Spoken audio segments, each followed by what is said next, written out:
Alhamdulillah wassalatu wassalamu ala sayyidina Rasulillah Sayyidina Muhammad bin Abdullah wa ala alihi wa sahbihi wa mawala. Dibahas malam ini tentang niat dan tujuan di dalam menikah, sebagaimana disabdakan oleh Rasulullah sallallahu alaihi wasallam dan diajarkan oleh beliau. Di antara tujuan menikah tersebut adalah untuk menjaga mata dari yang haram, untuk menjaga kemaluan dari hal yang diharamkan oleh Allah Ta'ala, menenangkan hati dan fikiran dari gejolak syahwatnya, yang mana manusia kita diciptakan, diberikan akal, diberikan syahwat, dan syahwat tersebut Allah Ta'ala pun juga memberikan solusi di mana boleh untuk disalurkan di jalan yang ditentukan oleh Allah Subhanahu wa Ta'ala. Maka diatur bahwasanya di antara pernikahan tersebut adalah untuk menjaga mata, menjaga kemaluan, kemudian juga menenangkan, dan di antara niat pernikahan tersebut adalah melahirkan keturunan, untuk menjadi keturunan yang dibanggakan oleh Rasulullah sallallahu alaihi wasallam. Nabi bilang tazawwajul walud al wadud fa inni mubahin, disuruh menikah sebab aku berbangga dengan jumlah kalian, dengan kualitas kalian, dengan keturunan kalian yang banyak besok di hari kiamat, berbangga dengan umatnya. Tapi anak yang dibanggakan oleh Nabi Muhammad kayak bagaimana? Nanti tahu deh. Anak yang seperti apa yang bisa dibanggakan oleh Rasulullah SAW. Pertanyaannya sekarang, ngomong-ngomong anak kita nih, termasuk anak yang dibanggakan oleh Nabi Muhammad. Apa Nabi bangga? Oh, anak saya punya duit banyak, anak saya punya kursi, anak saya punya titel, anak saya punya rumah, anak saya punya mobil. Apa itu yang dibanggakan oleh Rasulullah sallallahu alaihi wasallam? Yang dibanggakan oleh Rasulullah adalah bukan anak-anak yang berharta, tetapi anak-anak yang bertakwa, bukan yang bertahta, tetapi yang bertakwa kepada Allah Subhanahu wa Ta'ala. Tujuannya pernikahan adalah untuk membanggakan Rasulullah, dan juga dijelaskan kita dalam majelis-majelis ini, kita nikah buat nyenengin Nabi. Prioritasnya nyenengin Rasulullah, bukan nyenengin besan, bukan nyenengin mempelai pria, mempelai wanita, bukan nyenengin tamu undangan, bukan. Nyenengin Nabi besar Muhammad sallallahu alaihi wasallam. Itu prioritasnya. Yang penting Rasulullah senang. Kalau senangnya Rasulullah, kebetulan juga besan juga senang, ya gak jadi masalah. Senangnya Rasulullah membuat mempelai pria wanita senang, ya alhamdulillah. Tapi Rasul senang, besan gak senang hati, biar ke laut aja, mampus aja gak apa-apa. Yang penting Nabi girang. Mempelai gak senang hati, tamu gak senang hati, tapi Nabi senang. Masa bodoh, lu gak senang gak apa-apa, lu boleh makan kerikil. Selesai. Prioritasnya nyenengin hati Nabi Muhammad sallallahu alaihi wasallam. Maksudnya apa? Ya maksudnya acara-acara yang terlaknat, yang dikutuk, yang mencabut keberkahan pernikahan, itu hindari dari pernikahan kita, dari acara-acaranya kita. Kita orang Islam, kenapa kita ngikut adatnya Yahudi? Orang Yahudi kawin nggak ngikut adatnya orang Islam, ya kan?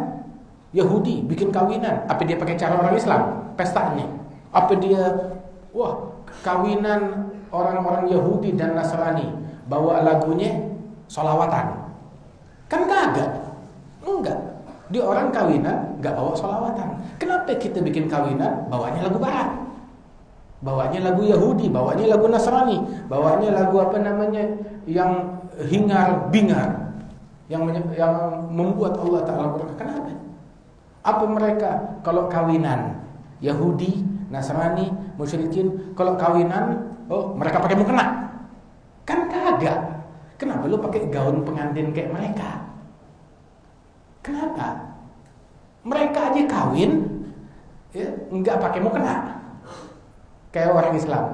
Mereka kawin apa mereka pakai peci, pakai imamah, pakai sorban, pakai rebana. Begitu kalau kawin? Enggak. Nah kenapa? Ente ngikut adatnya mereka. Padahal kalau mau ada adat yang ngikutin, mereka ngikut adat kita, bukan kita ngikut adatnya mereka. Jadi kenapa? Kita orang Islam dibodohi. Ente sadar aja, dibodohi. Oh tapi yang bikin dokter bodoh itu. Yang bikin profesor, yang bikin insinyur, yang bikin ustadz, sama dibodohi. Pembodohan, waliyadzubillah min dzalik. Alhasil kita nahnu qaumun a'azzanallahu bil Islam. Idza ibtaghaina al-izzata bi ghairihi adzallana Allah. Kita kaum yang mana Allah memuliakan kita dengan Islam. Terus kita mau cari kemuliaan dengan selain Islam. Mau cari kemuliaan di dalam nyanyian mereka, lagu mereka, adat mereka, prosesinya mereka, cara mereka pernikahan, cara mereka pesta, cara mereka ini dan itu resepsi. Niscaya kita bakal dihinakan oleh Allah Subhanahu wa taala. Wal iyadzu billahi min dzalik. Laqad kana lakum fi Rasulillahi uswatun hasanah. Teladan terbaik dalam pribadinya Rasulullah sallallahu alaihi wa alihi wasallam. Kemudian juga bahwasanya kita mau bikin Rasulullah bangga dengan pernikahan kita, bukan entar punya anak 10 baru kita bikin bangga Rasulullah, enggak. Tapi dari proses pernikahannya tuh, akadnya Rasulullah bangga dengan prosesi akad nikah kita, dengan resepsinya kita, dengan syukurannya kita, dengan walimatul urus yang kita lakukan. Bangga dengan hidangan yang kita sajikan. Ini hidangan untuk membanggakan Nabi Muhammad. Cateringnya apa? Catering yang membuat Rasulullah bangga. Baju pengantinnya apa? Baju pengantin yang bikin Rasulullah bangga. Make upnya apa? Make up yang disukai oleh Nabi Muhammad. Make up apa yang disukai oleh Nabi Muhammad? Yang tidak dilihat oleh yang bukan muhrim, yang tidak dilihat oleh yang bukan muhrim. Make up yang kagak ditaruh di medsos fotonya. Ente sekarang mempelai wanita, akad nikah, akadnya 1 kali, suaminya 1. Kenapa yang menikmati wajah mempelai wanita ribuan? Kan nikahnya sama 1 orang, kok dinikmati oleh ribuan orang? Dinikmati wajahnya, dinikmati acaranya, dinikmati make upnya, wah dinikmati dan dikomentari oleh ribuan orang. Udah gitu bangga lagi. Itu kita sekarang lu kawin untuk bikin Rasulullah bangga atau setan yang bangga? Pikir aja, kira-kira kalau udah begini yang bangga siapa? Nabi Muhammad atau setan? Nabi nggak bangga memang begituan. Terus acara pernikahan yang Rasulullah nggak bangga dengannya, yang membuat iblis menjadi bangga. Oh, anggota baru, koncoku ini. Iblis berbangga. Begitu koncoku, bangga iblis. Oh, saya punya konco yang berkerudung, saya punya konco yang berpeci, saya punya konco titelnya haji, saya punya konco titelnya Habib. Naudzubillah. Bangga itu setan dengan begitu ketika kita ngikutin caranya dia. Nah, kita mau membanggakan Rasulullah sallallahu alaihi wasallam itu prioritas dari mulai acara pernikahan kita, kemudian juga rumah tangga yang dibina suami istri antara mereka, bikin Rasulullah terkesan, bikin Rasulullah bangga. Bagaimana rumah tangga yang bikin Rasulullah bangga? Nanti tadi ya, Ummu Sulaim sama Abu Talhah, ya salam, bangga banget Rasulullah sampai takjub, oh keren. Bayangin bagaimana kira-kira perasaannya Ummu Sulaim ketika diceritakan kisahnya dia di hadapan Rasulullah. Oke. Ummu Sulaim diceritain Nabi Muhammad, Ummu Sulaim begini. Wah, bagaimana perasaannya? Dan Rasulullah sampai takjub saking girangnya, didoain, Masya Allah 10 anak mujahid fisabilillah. Kenapa? Rasulullah bangga. Kalau Rasulullah udah bangga, anugerah Allah semuanya kebuka. Tapi kalau setan yang bangga, tuh anak jadi tuyul, jadi setan. jadi perampok, jadi pejandu, jadi penipu, jadi koruptor. Kenapa? Setan yang bangga. Apa manfaat yang dia dapat dari setan? Tentu dia. Begitu setan bangga, wah, lu kawin pakai cara gue, kata setan. Mudah-mudahan keturunan lu kayak gue. Na'udzubillah. Dia bikin bangga setan. Nah, ini bikin bangga Nabi Muhammad sampai dialog yang terjadi antara suami istri untuk membuat Rasulullah terkesan dan berbangga. Dialog yang terjadi antara suami dan istri bikin Rasulullah bangga dengan dialog antara suami dan istri. Sallallahu alaihi wa alihi wasallam. Ini kisah kayak gini terus abahnya Al-Habib Ali bin Husain bin Muhammad Al-Attas kayak begitu juga. Terus tahu siapa lagi? Al-Habib Alawi bin Abdullah bin Syahab. Begitu juga. Al-Habib Umar cerita ke kita, itu dulu Al-Habib Muhammad bin Ali punya saudara. Nah, punya saudaranya sakit, terus meninggal di pangkuannya Habib Alwi. Di ruangan di kamarnya Habib Ali meninggal, udah dipinggirin, udah meninggal khalas. Dia bilang sama Khalid, diam-diam, jangan kasih tahu orang perempuan. Udah gitu datang ke orang perempuan, nasihatin mereka, nenangin mereka. Begitu udah siap terima baru dikabarin khalas, ini anak kita meninggal dunia. Khalas, terima, masing-masing ridha. Itu ciri orang yang berakal. Itu Ummu Sulaim, itu wanita yang berakal, punya otak, punya akal. Istrinya Al-Habib Husain bin Muhammad berakal, tahu menjaga kata-katanya. Bagaimana menata, memberikan kabar, bagaimana. Bukan datang, anak lu mampus, enggak begitu. Anak lu mati, lu kemana aja? Enggak. Tapi tahu cara ngasih kabar seperti apa? Itu wanita cerdas seperti itu. Ya, cara ngasih kabar seperti apa? Dalam memberitakan, menyampaikan dengan kata-kata yang baik.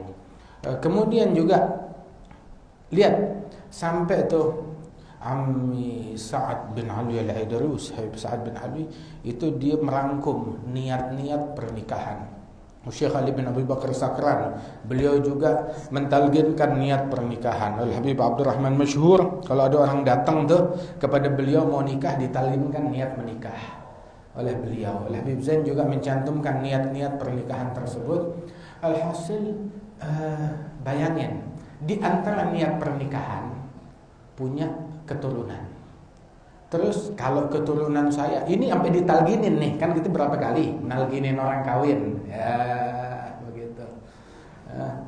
Dia bilang katanya saya niat punya keturunan yang nanti kalau keturunan saya mati di jalan Allah bisa masih saya syafaat besok di hari kiamat. Kalau dia meninggalnya masih kecil, maksudnya apa? Udah direncanain, diniatin kalau punya anak mati masih kecil ngasih syafaat buat saya besok di hari kiamat. Sampai segitunya dijadikan tuh niat.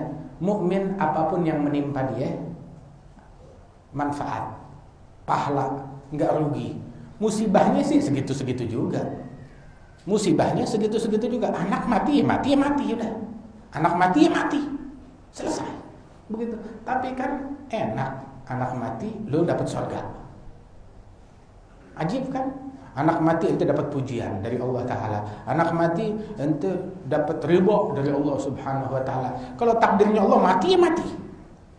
Tapi ketika kita ridha, ketika kita pasrah, ketika kita berserah kepada Allah Subhanahu Wa Ta'ala, meninggalnya dia tuh membawa keuntungan. Enggak rugi. Soalnya pandangan mereka tuh enggak pendek. Bukan dunia aja yang dipandang, tapi mereka memandangnya kepada pandangan yang lebih jauh, akhirat yang mereka pandang. Tahu gak ada lagi yang lebih dahsyat dari ini? Imam Sya'rani, Abdul Wahab Sya'rani, beliau bilang ada satu ulama salaf, Al-Hasan Al-Basri atau Fudhal bin Iyad atau ghairuh, dia bilang gak ada satupun orang yang kalau dia mati saya dapat pahala, melainkan saya berharap semoga tuh orang cepat mati. Ini kan kalimat ini ekstrim banget. Kenapa? Nggak ada satu orang yang kalau dia meninggal saya dapat pahala karena kesabaran, melainkan saya berharap ya udah nggak apa-apa dia mati, yang penting gue dapat pahala. Oportunis, tahu oportunis? Adalah orang yang mengambil keuntungan dari setiap keadaan. Cuma kalau oportunis duniawi, lagi wabah diambil keuntungan. Wah, lagi wabah penyakit ambil keuntungan di atas penderitaan orang lain. Ya, barang dinaikin, ini dinaikin, begitu harga ini dinaikin, rumah sakit dinaikin. Dia ngambil keuntungan ya di atas penderitaan orang lain. Ngambil itu tercela hal yang semacam ini. Begitu juga sama kayak muhtakir, ihtikar. Ngambil keuntungan harga lagi naik, barang pokok disembunyikan dan semacam itu. Nah, ini cuma oportunis dalam urusan, bukan urusan dunia, dalam urusan akhirat. Dalam urusan akhirat dia mengambil kesempatan. Emang orang dia mati bukan ACC dari saya, bukan persetujuan dari saya, tetapi paling enggak dia mati gue dapat pahala, selesai. Anak mati gue dapat pahala, ini mati dapat pahala, enggak jadi masalah. Hakadha alhasil di dalam hadis Rasulullah sallallahu alaihi wasallam beliau bilang bahwasanya ma min muslim yamut lahu thalathah min alwalad lam yablughul hinsa illa adkhalahu Allahul jannah bifadli rahmatihi iyahum. Enggak ada satu muslim pun yang punya anak dari anaknya 3 orang mati.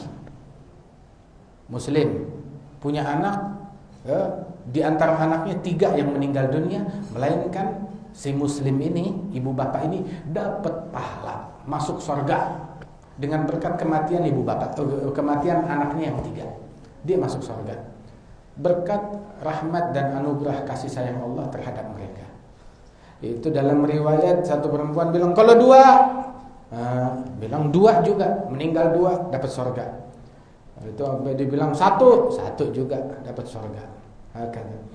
Terus kata Rasulullah sallallahu alaihi wasallam dalam hadis yang lain, la'an uqaddim sigtan ahab ilayya min an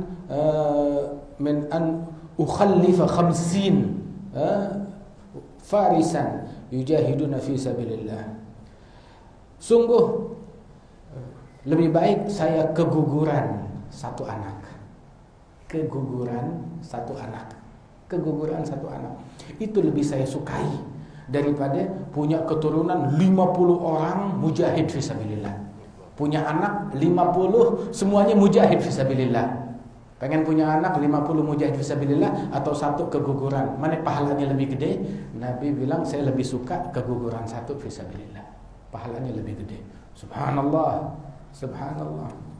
Hakala. Soalnya di dalam yang 1 tersebut ente bisa niatin macam-macam. Lu niatin ini, niatin anaknya jadi wali, jadi ulama, jadi manfaat, jadi apa, jadi khalas. Masya Allah, bisa dapetin pahala 10, bukan lagi 50, 100, 1000 dia bisa dapetin. Hakala.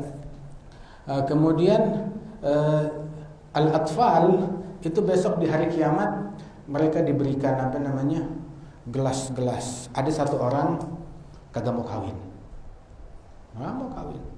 Saban disuruh kawin, kagak mau. Suruh kawin, kagak mau. Sampai akhirnya tuh dapat hidayat. dapat hidayatnya dia mimpi. Seolah-olah kiamat datang, manusia di padang mahsyar semuanya pada kehausan, dahaga. Dia juga kehausan. Terus dia melihat ada anak-anak kecil bawa gelas minum yang sejuk airnya. Mereka semuanya pada ngasih minum kepada orang-orang di situ. Cuma nggak semua, ada yang dikasih, ada yang nggak dikasih. Begitu lewat depan dia, stop, saya minta. Katanya orang bilang, nggak bisa. Lu saya haus, saya muslim, nggak bisa. Begitu, masing-masing udah ada namanya. Lo buat siapa itu air? Ini kami adalah anak-anak yang meninggal dunia ketika masih bayi, ketika masih kecil atau keguguran. Orang tua kami muslimin, kami meninggal saat masih bayi. Nah, kami diperintahkan untuk bawain air untuk ibu bapak kami yang pada kehausan. Jadi ini buat mereka. Begitu lu mau minum, tungguin anak belum. Kawin aja belum, bagaimana lahir anak? Dia kebangun sambil kausan. Begitu bangun tidur, langsung dia berkata, kawinin saya. Benar, disebutkan zawijuni, kawinin saya. Ini juga antar pulang majelis, kawinin saya. Subhanallah. Hakadha. Masyaallah. Tami Ahmad senyum juga. Ala kulli hal, memang bahasan perkawinan membuat semua tersenyum, tua, enggak pandang usia. Ya, kalau bagian sensor film itu tulisannya semua umur. Tulisannya untuk semua umur. Alhamdulillah. Ala kulli hal, seperti itulah di antara mereka. Ada lagi satu orang kawin, bininya meninggal. Habis bininya meninggal, khalas, dia nggak mau kawin lagi. Pas udah sekitar seminggu atau 2 minggu, dia tidur mimpi, masya Allah, malaikat pada berterbangan di hadapan kepala dia. Lewat satu orang begitu, kemudian dia bilang kepada temannya, ini malaikat bilang, tuh lihat tuh si hina, si manusia hina. Wah, dia nengok siapa yang dibilang hina, dia nggak paham, cuma dia sendiri jalan. Setiap ada yang lewat, tuh lihat tuh si hina tuh, manusia hina. Terus sampai akhirnya dia mau nanya, sungkan, ngelihat satu orang malaikat, ya. Akhirnya ditarik lagi, sini. Siapa sih yang dari tadi dibilang si hina, al-mash'um, manusia hina, manusia tercela? Siapa? Bilang, siapa? Lu. Loh kok saya? Iya. Dulu nih kita malaikat ngebawain amalan kamu itu ke tempat yang tinggi. Ke tempat yang tinggi kita bawain amalan kamu tuh dengan bercahaya berlipat ganda, kita taruh ke tempat yang tinggi. Tapi sejak seminggu atau 2 minggu yang lalu udah nggak dibawain ke tempat yang tinggi, dibawanya ke tempat yang rendah. Bilang, kita nggak tahu ulah apa yang ente bikin. Lu bikin apa? Ya, sampai turun pangkat itu amalan. Seminggu 2 minggu yang lalu bini saya mati. Nah, itu amalan orang yang udah menikah beda dengan amalan orang yang belum menikah.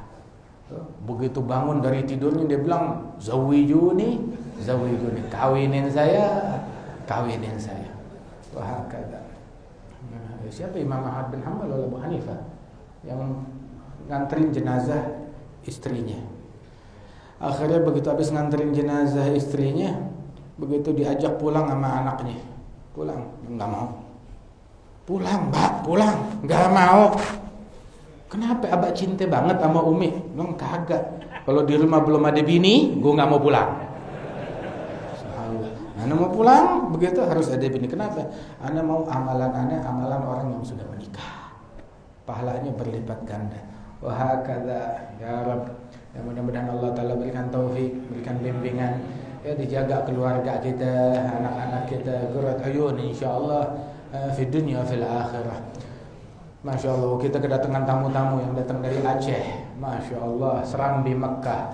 Ada Walid Rusli, ada Tengku Aulia, ada Ustaz Rafiqi, ada Said Muhammad Al-Gadri. Masya Allah, mereka pun juga tadinya rombongan ke sini mau berapa orang? Ada 6 orang. Ada Abi Hatta, ada Abi Zahrul, apa nama tempatnya dia tuh? Samalanga di sana, masya Allah. Dan ikhwan yang lain, alhamdulillah mereka hadir semuanya dengan niat mereka. Alhamdulillah semuanya kebagian pahalanya. Alhamdulillah. Ini setiap langkahnya malaikat mendoakan, beristighfar. Itu dikatakan bahwasanya wajibat mahabbati, wajib dan pasti mendapat kecintaan dariku. Siapa orang yang saling mencintai karena Allah, orang yang saling berziarah datang karena Allah, orang yang saling duduk karena Allah, dan orang yang saling berkorban, saling tolong, saling bantu karena Allah Subhanahu wa taala. Masya Allah. Ini alhamdulillah kalau orang Aceh kangen sama kita, kita kangen sama orang Aceh juga. Masya Allah. Kita kangen, kita rindu. Insya Allah ada waktunya, insya Allah kita kumpul. Tapi emang dunia kayak begitu. Ada perkumpulan, ada perpisahan. mukmin dapat manfaat dari perkumpulan, dari perpisahan. Makanya kan dibilang ijtama'a alaih waftaraba alaih. Ngumpulnya karena Allah, ketika udah waktunya berpisah, berpisahnya juga karena Allah. Bagaimana berpisah karena Allah? Gue mau sembahyang dulu, gue mau ngaji dulu, gue mau dakwah tempat lain, ada urusannya lagi. Subhanallah. Walakin insyaallah Allah subhanahu wa ta'ala tuliskan kita sebagai orang yang saling mencintai satu sama lain, karena Allah ta'ala ditempatkan di atas mimbar-mimbar yang terbuat dari cahaya. Amin ya rabbal alamin. Diangkat bala musibah dari negeri kita, dijauhkan dari wabah, dari penyakit, dan Allah ta'ala insyaallah makmurkan negeri kita dengan ketakwaan dan dengan istiqamah. Amin ya rabbal alamin. Bismillahirrahmanirrahim. Alhamdulillahirabbil alamin. Allahumma shalli wa sallim